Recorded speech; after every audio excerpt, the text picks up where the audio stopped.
Welcome back, everyone.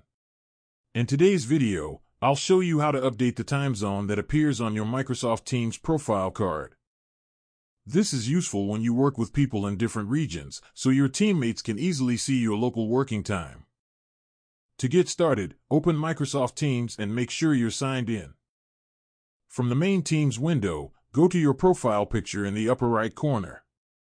On your profile, click the three-dot menu on the profile card, then select Settings.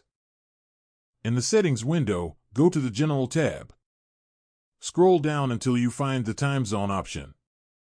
Click the drop-down menu and choose the correct time zone that matches your current location. Once you've selected the new time zone, Teams will automatically save the change. You may need to restart Microsoft Teams for the update to fully apply and display correctly on your profile card.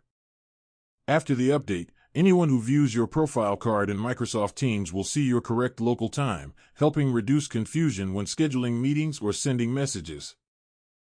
And that's how you update your Microsoft Teams profile card time zone. If this tutorial helped you out, leave a comment, hit like, subscribe to the channel, and turn on the notification bell for more Microsoft Teams tips.